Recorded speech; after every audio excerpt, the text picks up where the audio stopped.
Hello guys, मैं रोहित प्रजापति आप सभी लोग का स्वागत करता हूं मैथ बिना क्लासेज में। गाइस, आज हम लोग क्या पढ़ेंगे? एनसीईआरटी मैथ क्लास 6 का चैप्टर नंबर 4 पढ़ेंगे।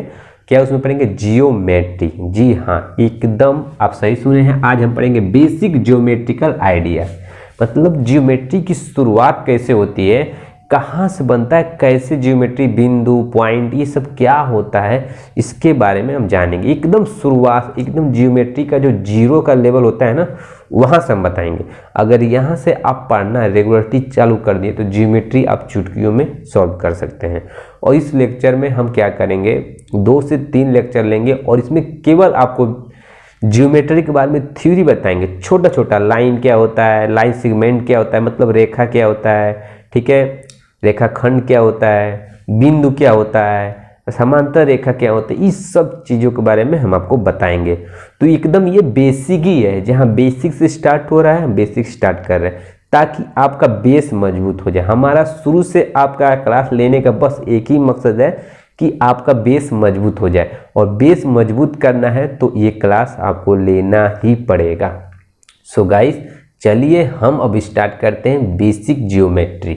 एकदम शून्य लेवल से, एकदम जीरो से स्टार्ट करेंगे, और आपको ये क्लास लेना ही अनिवार्य है, नहीं तो आगे का जो भी लेक्चर लेंगे वो आपको समझ में नहीं आएगा। 2 से 3 लेक्चर में पूरा बेसिक ज्योमेट्री हम खत्म कर देंगे, ठीक है गाइस। चलिए हम लोग स्टार्ट गाइस, आइए सबसे पहले हम जानेंगे ज्योमेट्री शब्द किस किस से मिलके बना है। तो पहला देखिए, ज्योमेट्री शब्द जियो और मेट्रन से मिलके बना है। किससे?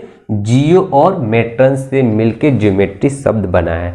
जियो का अर्थ होता है भूमि और मेट्रन का अर्थ होता है मापन, मतलब भूमि का मापन, मतलब भूमि का जो मापन हम किस किस यंत्रों से करेंगे उन सब के बारे में ज्योमेट्री में हम नॉलेज करते हैं, जानकारी लेते हैं, ठीक है। तो ज्योमेट्री आप समझ के, ज्योमेट्री का मतलब क्या होता है? भूमि का मापन। अब ज्योमेट्री में सबसे स्टार्टिंग पॉइंट बिंदु से लेते हैं। क्या? बिंदु। बिंदु क्या होता है? तो बिंदु हम पहले से इसलिए इसको नोट कर लेते हैं कि ज्यादा हम आपको क्वेश्चन को बता सकें, ज्यादा थ्योरी समझा सके, इसलिए हम पहले से ही नोट कर लेते हैं, ठीक है गाइस। उसको आप लेकर टेंशन मत लीजिएगा, ठीक है। तो पहला पॉइंट हम क्या पढ़ेंगे? पॉइंट ही पढ़ेंगे, बिंदु। बिंदु क्या होता है, ठीक है। तो बिंदु, आप जाहिर सी बात है, बिंदु इसको लिखे, ऐसे लिखते हैं, बिंदु ऐसे कर देते हैं, बिंदु हो गया। तो बिंदु के बारे में जानेंगे। ऐसी आकृति जिसकी न लंबाई हो, न चौड़ाई हो और न ही मोटाई हो, उसे क्या बोलते हैं? बिंदु बोलते हैं। कोई भी आपसे पूछे कि बिंदु किसे कहते हैं तो आप क्या बोलेंगे? वैसी आकृति जिसकी न लंबाई हो, न चौड़ाई हो, न मोटाई हो, उसे बोलते हैं क्या? बिंदु। अब बिंदु आप जानते हैं, एग्जाम्पल में क्या बनाएंगे? ये बिंदु, बिंदु, बिंदु, बिंदु। बस सबसे ज्योमेट्री की शुरुआत ही हम बिंदु से किए हैं, ठीक है, ताकि कोई आपको डाउट ना हो, ठीक है। इसमें तो कुछ समझना नहीं है, बस हम आपको परिभाषा इसलिए लिखवा दिए, कोई पूछ सकता है, बता दीजिएगा। तो बिंदु समझ गए, जिसकी न लंबाई हो, न चौड़ाई हो, न मोटाई हो, उसे बिंदु कहते हैं, ठीक है। अब चलिए अब आगे गाइस, आइए अब हम क्या पढ़ेंगे, देखेंगे रेखा, लाइन और ये लाइन सेगमेंट, रेखा और रेखाखंड पढ़ेंगे, ठीक है। रेखा और रेखाखंड पढ़ेंगे। तो सबसे पहले हम रेखा देखते हैं क्या होता है।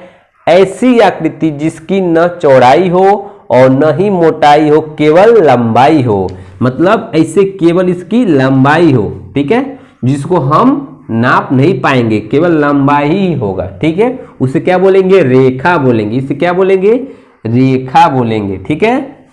अब देखिए, ये लाइन सेगमेंट क्या होता है? रेखाखंड, एक ऐसी रेखा जिसकी एक निश्चित लंबाई हो, उसे रेखाखंड कहते हैं। यह रेखा, रेखाखंड मतलब रेखा का खंडन होना है, रेखा को काट देना। जैसे यही रेखा है तो यहां से रेखा को काट दिए, तो यहां से एक निश्चित लंबाई, इसको नाप सकते हैं ना, इसको हम नाप सकते हैं, इसको नहीं नाप सकते हैं, ठीक है, इसको नहीं नाप सकते हैं, ठीक है। ये अनंत तक जाती है रेखा, लेकिन रेखाखंड को हम नाप सकते हैं। यहां से यहां तक रेखाखंड की लंबाई मान लो कीजिए 15 सेंटीमीटर है, तो नाप लेंगे, तो रेखाखंड क्या होगा, जिसको हम नाप सकते हैं उसे रेखाखंड कहते हैं। ठीक है, एक निश्चित लंबाई हो, इसके लिखा रहेगा और नाप लेंगे, एक निश्चित लंबाई हो उसे रेखाखंड बोलते हैं, रेखा जिसको हम नाप नहीं सकते। सो उम्मीद करते हैं आपको समझ में आ गया होगा। चलिए अपना नेक्स्ट देखते हैं। तो गाइस आइए अब क्या पढ़ेंगे, इंटरसेक्टिंग लाइन, प्रतिच्छेदन रेखा। प्रतिच्छेदन मैंने क्या, देखो काटने का, प्रतिच्छेदन मतलब छेदना, एक दूसरे को काटना। दो या दो से अधिक, दो या दो से अधिक, यहां से लीजिए, दो या दो से अधिक रेखाएं जो एक दूसरे को काटती हैं। तो एक दूसरे को काटती हैं, जैसे एक है रेखा बना दिए कोई, ठीक है, अब इसको यहां से एक और रेखा बना दिए जो एक दूसरे को काटे, इसी को क्या बोलेंगे, प्रतिच्छेदन रेखा करेंगे। ऐसे दो रेखाएं हैं एक दूसरे को काट दीजिए, तो ये क्या हो गया, दो रेखाएं एक दूसरे को काट रही है, उसे क्या बोलेंगे, प्रतिच्छेदन रेखा बोलते हैं। आशा करते हैं आपको ये समझ में आ गया होगा। अब आइए नीचे देखते हैं, पैरेलल लाइन, समांतर रेखा। क्या होगा, समांतर रेखाएं, दो या दो से अधिक रेखाएं जो एक दूसरे को नहीं काटती हैं। यहां काटती थी और यहां पे नहीं काटेंगे, एक दूसरे को नहीं काटेंगे, यानी कि नहीं काट रहा है, एकदम एक दूसरे के समांतर जा रहा है, जो कभी नहीं काटेगा दूसरे को। ठीक है, एकदम समांतर है, एक दूसरे को कभी नहीं काटेगा। समांतर रेखा क्या होते हैं, दो या दो से अधिक रेखाएं जो, दो या दो से अधिक रेखाएं जो एक दूसरे को नहीं काटती। देखिए काट रहा है, नहीं काट रहा है ना, तो जो नहीं काटे उस समांतर रेखा, और जो काटेगा उसे प्रतिच्छेदन रेखा। सो गाइस उम्मीद करते हैं आपको समझ में आ गया होगा। अब हम लोग क्या पढ़ेंगे, रे यानी कि किरण क्या होती है। ठीक है, चलिए सो गाइस आइए अब हम क्या पढ़ेंगे, रे मतलब किरण। किरण क्या होता है, किसी एक बिंदु से, कोई एक बिंदु से, ये बिंदु ले लीजिए, किसी एक बिंदु से प्रारंभ होकर, मतलब स्टार्टिंग, प्रारंभ माने शुरुआत, ठीक है, होकर अनंत तक जाए, यहां से स्टार्ट होकर अनंत तक जाए, उसे क्या बोलेंगे, किरण बोलते हैं, किरण। और रेखा क्या बताए थे, जो अनंत तक जाए दोनों ओर से। देखो एक हो किरण, एक बिंदु से जाता है, और इसको अगर इसको ए नाम देंगे, इसको बी देंगे, तो किरण को कैसे दर्शाएंगे, ए बी पे ऐसे करके दर्शाएंगे। ठीक है, ए बी पे। और रेखा को कैसे दर्शाएंगे, इसको क्या बोलते हैं, इसको क्या बोलेंगे, रेखा। रेखा को कैसे दर्शाएंगे, ए बी पे दोनों ओर तीर रहेगा। ठीक है, इन दोनों में अंतर समझिएगा। किरण क्या होता है, एक बिंदु से अनंत तक जाएगा, वो किरण देखिए, इसको ऐसे दर्शाएंगे। ठीक है, इसको 20 सही से बना लीजिए, इसको ऐसे कर लीजिए। ठीक है, और रेखा क्या होता है, जो दोनों ओर जाए, लेकिन ये एक बिंदु से स्टार्ट होकर अनंत तक जाता है, ये दोनों ओर वर्क करता है, ये अनंत होता है, और एक निश्चित बिंदु से ये स्टार्ट होता है। ठीक है, इन दोनों में अंतर समझ लीजिए। इसका एग्जांपल एक टार्च का ले लीजिए। टार्च आप बांटते हैं तो एक निश्चित बिंदु, और वहां से बांटते हैं तो अनंत तक जाता है। तो किरण के लिए सबसे अच्छा उदाहरण क्या है, टार्च। ठीक है गाइस, सो गाइस उम्मीद करते हैं आपको ये समझ में आ गया होगा। अब हम क्या पढ़ेंगे, कर्व, वक्र पढ़ेंगे। ठीक है, तो गाइस चलिए बिना टाइम को स्पेंड किए आगे तो गाइस स्टार्ट करते हैं। अब हम क्या पढ़ेंगे, कर्व यानी कि वक्र। वक्र क्या होता है इसके बारे में पढ़ेंगे। तो वक्र क्या होता है, टेढ़ी मेढ़ी आकृति को क्या बोलते हैं, वक्र बोलते हैं। जैसे कोई भी ऐसे हम फिगर बना लें, ऐसे कोई भी फिगर बना लें, ये क्या हो गया, वक्र हो गया। कोई भी ऐसे ले जाइए, कोई भी टेढ़ी मेढ़ी आकृति को क्या बोलते हैं, वक्र बोलते हैं। कोई भी टेढ़ी मेढ़ी आकृति को वक्र बोलते हैं। ठीक है, इसका मतलब समझ गए, कोई भी आकृति टेढ़ी मेढ़ी आकृति को वक्र बोलते हैं। अब इसमें पढ़ेंगे ओपन वक्र और खुला वक्र, मतलब क्लोज कर्व और ओपन कर्व, दोनों के बारे में पढ़ेंगे। ठीक है, तो अब पढ़ेंगे कर्व के प्रकार। कर्व दो प्रकार के होंगे, ओपन और क्लोज कर्व। ठीक है, तो चलिए उसको भी अब देख लेते हैं। आइए अब हम क्या पढ़ेंगे, उसमें कर्व में पहला क्या पढ़ेंगे, ओपन कर्व मतलब खुला वक्र क्या होता है। ठीक है, तो ऐसी आकृति जिसकी स्टार्टिंग पॉइंट, मतलब जहां से स्टार्ट करते हैं, ये हो गया स्टार्टिंग पॉइंट, और एंडिंग पॉइंट अलग अलग हो। तो यहां से स्टार्ट कर दिए, यहां से स्टार्ट किए, और यहां से स्टार्ट करके क्या खत्म, यहीं पे हम खत्म कर दे रहे हैं। तो ये स्टार्टिंग पॉइंट हो गया, ये हो गया स्टार्टिंग पॉइंट, और ये हो गया क्या, एंडिंग पॉइंट। तो दोनों अलग अलग है। तो ऐसी आकृति जिसकी स्टार्टिंग पॉइंट और एंडिंग पॉइंट अलग अलग हो, उसे ओपन कर्व बोलते हैं। मतलब ये कभी बंद ही नहीं होगा। यहां से स्टार्ट करेंगे तो ऐसे ही जाएगा, ऐसे जाएगा, फिर यहां जाकर खत्म हो जाएगा। यहां से स्टार्ट करेंगे तो ऐसे जाएगा, ऐसे जाएगा, फिर जाके यहीं बंद हो जाएगा। मतलब कभी भी कर्व बंद वक्र नहीं होगा, मतलब अलग अलग स्टार्टिंग और एंडिंग पॉइंट अलग अलग होगा। सो उम्मीद करते हैं आपको समझ में आ गया होगा। अब इसमें पढ़ेंगे क्या, क्लोज कर्व। ठीक है, बंद आकृति। ठीक है गाइस, तो गाइस आइए अब क्या पढ़ेंगे, क्लोज कर्व मतलब बंद आकृति, बंद वक्र। ठीक है, तो क्या होता है, ऐसी आकृति जिसकी स्टार्टिंग पॉइंट और एंडिंग पॉइंट एक ही हो। जैसे हम यहां से स्टार्ट किए, ठीक है, तो यहां से स्टार्ट किए और फिर इसको लाकर यहीं पे एंड भी हो गया, मतलब यहीं पे स्टार्टिंग और एंडिंग पॉइंट दोनों हो, एक ही हो, उसे क्या बोलेंगे, क्लोज करो बोलेंगे। ठीक है, कोई भी आकृति लीजिए, यहां से स्टार्टिंग किए, यहां से स्टार्टिंग किए, फिर यहीं लेकर बंद कर दिए, मतलब स्टार्टिंग पॉइंट और एंडिंग पॉइंट एक हो। इसमें एक होता है और ओपन कर्व में अलग अलग होता है, दोनों में अंतर समझ गए। तो इसमें बंद होगा हमेशा, इसमें आकृति जो बनेगा बंद आकृति बनेगा और उसमें क्या बनेगा, खुला आकृति बनेगा। सो गाइस उम्मीद करते हैं आपको समझ में आ गया होगा। ठीक है, अब हम लोग क्या पढ़ेंगे, पॉलीगन, बहुभुज। ठीक है गाइस, सो बिना टाइम को स्पेंड किए हम आगे पढ़ते हैं। गाइस आइए अब क्या पढ़ेंगे, पॉलीगन। ठीक है, बहुभुज। तो बहुभुज किसे कहते हैं, ऐसी आकृति जो 3 या 3 से अधिक भुजाओं से मिलकर बनी हो। 3 या 3 से अधिक, कम से कम कितनी भुजा होना चाहिए, 3 भुजा होना चाहिए। 1 भुजा, 2 भुजा, 3 भुजा। जब 3 भुजा से मिलकर बना तो ये क्या हो गया, बहुभुज हो गया। क्या हो गया, बहुभुज, जिसकी 3 या 3 से अधिक भुजाएं हो। 2 भुजा होगा तो कभी बहुभुज नहीं बनेगा, 2 से कभी नहीं बनेगा, हमेशा 3 या 3 से अधिक होना ही चाहिए। 3 भुजाओं से मिलकर बना बहुभुज कहलाता है, यानी कि त्रिभुज क्या है, एक बहुभुज है। इसी तरह हम चतुर्भुज बना के देख लें, चतुर्भुज जिसके 4 भुजा, 1 भुजा, 2 भुजा, 3 भुजा, 4 भुजा, तो ये भी क्या हो गया, बहुभुज हो गया। इसी तरह और कुछ बना लीजिए, ये देखिए 5 भुजा वाला बना लीजिए। जो भी बनाएंगे मतलब 3 से अधिक, अगर 3 या 3 से अधिक भुजा है तो हमेशा क्या होंगे, बहुभुज होगा। 2 होगा तो बहुभुज नहीं होगा, यानी कि कभी भी 3 से अगर भुजा आप गिनेंगे 3 है या 3 से अधिक है तो सबको सब आप क्या बोलेंगे, बहुभुज है। सो उम्मीद करते हैं आपको समझ में आ गया होगा।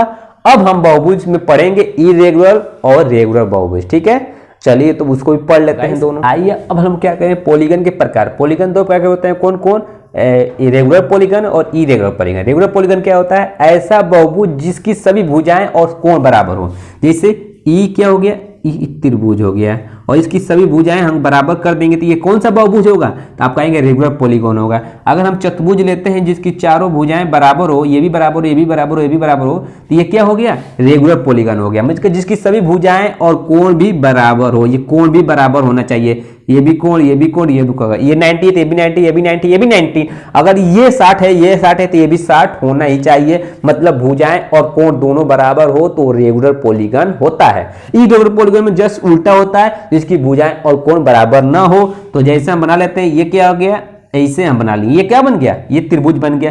देखिए ये इसका, इस भुजा का मान 5 है तो इस भुजा का मान 7 है तो इस भुजा का मान 8 है, तो ये क्या हो गया, ये इरेगुलर पॉलीगन होगा, क्योंकि इसकी भुजाएं बराबर नहीं है। जब भुजाएं बराबर नहीं तो कोण भी बराबर नहीं होगा, ये भी अलग होगा, ये भी अलग होगा।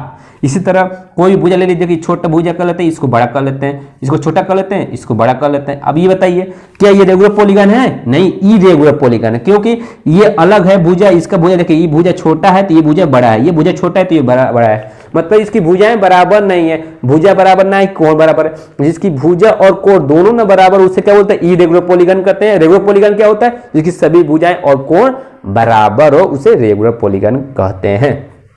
सो गाइस अब हम क्या पढ़ेंगे, इसमें क्या पढ़ेंगे, साइड पढ़ेंगे, वर्टेक्स पढ़ेंगे और डायगोनल, 3 चीज और पढ़ेंगे, उसके बाद आज का लेक्चर समाप्त हो जाएगा। ठीक है, तो चलिए इसके बारे में भी जान लेते हैं।